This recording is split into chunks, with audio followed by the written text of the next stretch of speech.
Olá, irmãos, tudo na paz? Tudo bem com vocês?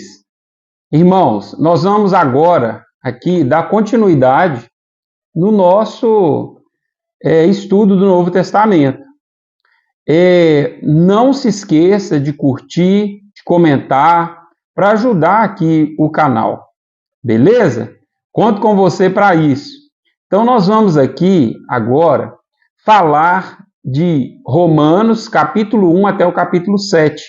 O último vídeo que eu gravei, nós falamos o capítulo 26 ao 28 de Atos.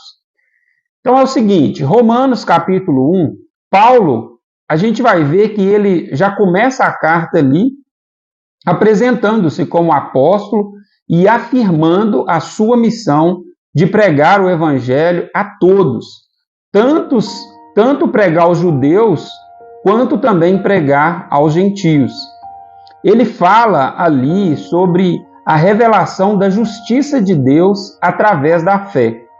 A partir do versículo 18, a gente vê que o apóstolo Paulo ele aborda a ira de Deus contra toda a impiedade e contra toda a injustiça dos homens. Para quem pensa que Deus é amor, né? Mas o apóstolo Paulo fala ali da ira de Deus. E ele fala também que Deus rejeita tudo isso. Ele descreveu ali como as pessoas trocaram a glória de Deus por ídolos e se entregaram às paixões desordenadas, resultando em um comportamento moral. Então, o capítulo 1, resumindo aqui, ele fala sobre isso. Irmãos, estude, nós vamos dar continuidade, nós não vamos parar com esse estudo. Amém? Romanos capítulo 2, a gente vai ver o seguinte, Paulo adverte que ninguém é isento de julgamento, nem mesmo os judeus, pois todos pecaram. Os judeus se achavam muito santos, e o apóstolo Paulo fala, todos pecaram, então todos serão julgados. Ele ressalta que o julgamento de Deus é justo e imparcial, e que tanto os judeus quanto os gentios serão julgados segundo as suas obras.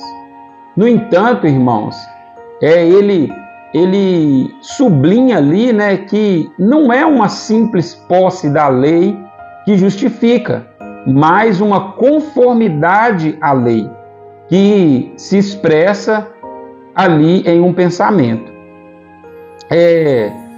Em Romanos, capítulo 3, Paulo, ele afirma que tanto os judeus quanto os gentios estão sob o pecado, ou seja, todos são culpados diante de Deus. E ele explica ali também que ninguém será justificado pelas obras da lei. Por quê? Porque, na verdade, a lei acaba revelando o pecado. Em seguida, Paulo, ele apresenta a solução de Deus, a justiça de Deus. E tudo isso, irmãos, ali nessa apresentação do apóstolo Paulo, a justiça de Deus se manifesta separada da lei, por meio da fé em Cristo Jesus. Paulo também, ele enfatiza ali, né, ele deixa ali enfatizado essa justificação, que é um presente gratuito de Deus, oferecido por meio da redenção em Cristo Jesus. E que todos, independente de quem fosse, todos os que creem são justificados pela fé, sem distinção. O apóstolo Paulo aqui, então, ele estava quebrando ali que era necessário o cumprimento da lei, né? Passando para Romanos, capítulo 4, Paulo, ele usa o exemplo ali de Abraão, né?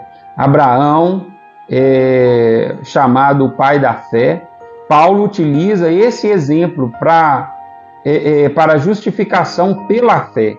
Ele mostra, irmãos, que Abraão, ele foi justificado antes de ser circuncidado, o que significa que sua justificação não dependia da lei ou das obras, mas da fé. Então, quando Abraão foi justificado, ele ainda não era circuncidado. Pela fé ele foi justificado. Abraão creu na promessa de Deus e isso foi considerado justiça. Então, só dele crer, isso já foi considerado justiça. Paulo, ele argumenta também que a fé de Abraão é um exemplo para todos os que creem, tanto judeus quanto gentios, e que a promessa na salvação é baseada na fé e não nas obras da lei. Tudo isso a gente vai vendo aqui até o capítulo 5, né, irmãos, que Paulo está fazendo? Ele está ali falando e trazendo que o importante não era a lei, apesar dela ser muito importante, mas o mais importante era a fé. Em Romanos 5, Paulo descreve os benefícios da justificação pela fé, como a paz com Deus e a esperança na glória futura. Ele fala sobre como a fé nos dá acesso à graça de Deus e nos capacita a suportar tribulações com esperança. Paulo também, ele compara Adão e Cristo, né? Ele pega Adão, que era o primeiro homem, o primeiro pecador, e Cristo, que foi o primeiro santo, santificado. Por meio de Adão, o apóstolo Paulo fala que o pecado e a morte entraram no mundo. Porém, quando esse pecado entra, ele afeta ali toda a humanidade. E o que o apóstolo Paulo compara com Cristo? Que por meio de Cristo, a graça e a vida eterna foram trazidas para todos os que creem. Então, Cristo é o novo Adão, que reverte os efeitos da queda. Então, quando Deus criou primeiro Adão, Adão caiu e trouxe consigo o pecado e a morte.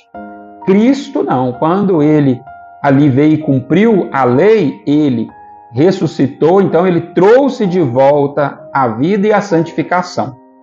No capítulo 6, Paulo ele fala sobre a questão do pecado na vida do crente. E ele refuta a ideia de que a graça justifica uma vida de pecado, argumentando que uma vez que somos batizados em Cristo, morremos para o pecado. Então é por isso que a gente diz que a gente morre para o mundo e vive para Deus, né? E quando nós morremos para o mundo, nós morremos para o pecado, e quando a gente ressuscita ali com Cristo, nós ressuscitamos para uma nova vida agora. Os crentes são chamados a viver como aqueles que foram libertos do pecado, vivendo agora para Deus. Então o que ele usa? Ele usa a metáfora da escravidão para ilustrar que antes nós éramos escravos do pecado, mas agora nós somos escravos da justiça. Ou seja, nós precisamos viver em obediência a Deus. Somos escravos de fazer aquilo que Deus manda, né? Somos escravos da justiça de Deus, de obedecer a Deus. E por fim, nesse vídeo aqui, Romanos capítulo 7, Paulo reflete sobre o papel da lei e sua relação com o pecado. Ele usa a analogia do casamento para mostrar que, assim como uma mulher está livre do marido quando ele morre, os crentes estão livres da lei. Por quê, irmãos? Por quê? Porque morreram para a lei através de Cristo. No entanto, Paulo explica que, embora a lei seja boa, ela revela o pecado e expõe a nossa incapacidade de cumpri-la plenamente. Então, o apóstolo Paulo mostra ali que a lei revela que, na verdade, a gente não dá conta de cumprir ela, né? Ele descreve uma luta interna entre o desejo de fazer o bem e a incapacidade de escapar do poder e do pecado. Então ele demonstra ali o quê? Que a lei não pode salvar. Mas o que a lei pode fazer? Para que existe a lei? Ela é necessária? Sim, mas para que existe a lei? a lei é apenas para revelar a nossa necessidade de Cristo. Amém? Então, irmãos, esse é o resumo, né? O que esses capítulos abordam até aqui? Romanos do 1 ao 7. A gente precisa entender que eles abordam a justificação pela fé, a liberdade do poder do pecado e a nova vida em Cristo, destacando a necessidade de viver de acordo com o chamado de Deus, com aquilo que Deus manda, com aquilo que Deus nos oferece, aquilo que Deus nos dá, né? Aquilo que Deus nos capacita pela graça e não pela lei. Amém? Espero que você tenha entendido. Deus abençoe você. Até o próximo vídeo e tchau!